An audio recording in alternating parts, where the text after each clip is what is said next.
Hey everybody, this is Putt Putt King, and I'm back with this week's story time. And for this week's story time, well, since Christmas is next week, I figured I would give you a Christmas story time. And just like my Thanksgiving, where it's a saddest Thanksgiving story, this is going to be my saddest Christmas story.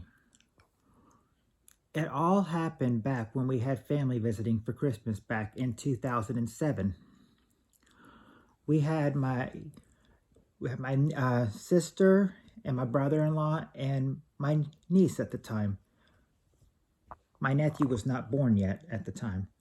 We were waiting for the other family to come too, which consisted of my oldest sister, oldest brother-in-law, and my younger niece and older nephew. Or my nephew at the time, just my only nephew at the time, I should say.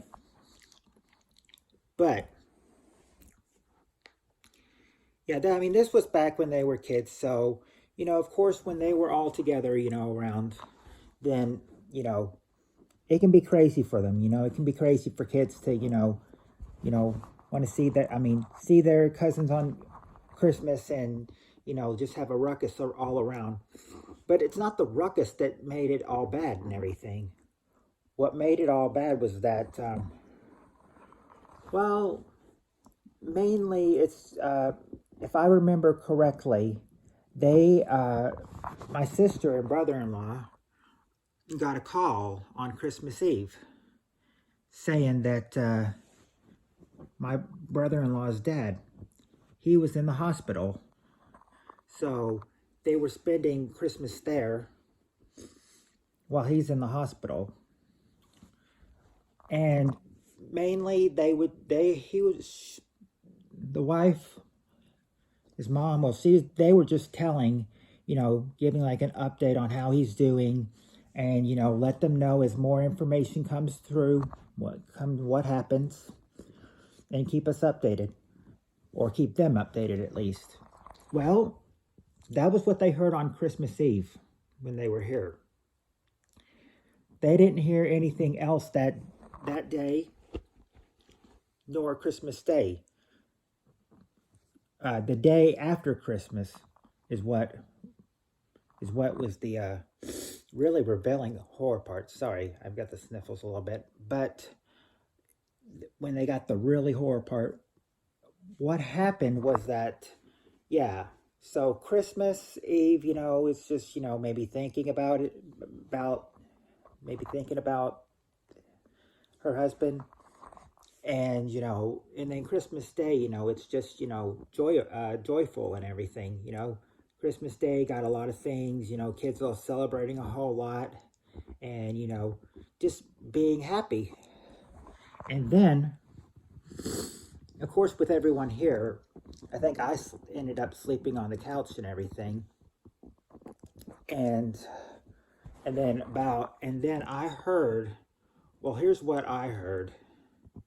I heard that, like, it was probably about 9:30 or 10, somewhere around there, that I woke up, and then, their family, or my brother-in-law's family, his dad, my dad told me that his dad ended up dying, and I said, what happened? And then they were like, he had a heart attack. It's like, he was only so young though. It's like, yeah, but a heart attack can kill anybody. And then I asked, well, how are they taking it? And then my dad told me, well, my niece was crying. And he told me she was crying about it. But of course, I think she would. This was her grandfather, one of her grandfathers. And so they were getting ready to go back, and I remember my sister and my brother-in-law, coming out and everything. My brother-in-law's face looked a little red, and I could tell it was from crying a little bit. But I think it was more hard on my niece than it was on my brother-in-law. But I said the saddest thing is that they were planning to leave and go see their dad and go see his dad that day. That day they were planning to leave and go see his dad. But sadly they were not able to because he had passed away. So we just kind of just thought like, how are we going to do this? It's like my sister, my brother-in-law, I think they decided to go up to Russellville and help them prepare the funeral in yeah, in case you don't know, Kentucky, Russellville, and then Bowling Green. Bowling Green, I think you'd know. Yeah, funeral was planned in Bowling Green, and it was, I mean, it was just kind of sad because, I mean, you could just, see like, my niece, her only being 7 years old at the time, it was hard for her to handle, you know, being at a visitation and a funeral. She's not well around them. It was really hard for her, especially since it was her grandfather. And then after the funeral, of course we bring her back with us, and then well, it'd be about a couple days later that my dad's got to go to on business to help keep his business going. He had to go for his weekly drive to Memphis. While we drove while me and my mom drove my niece up to her house in Frankfurt. So what we did is that we stayed with her and everything. And the reason, we stayed with her, well, she wanted to spend time with her grandma because according to my sister, after her granddad died,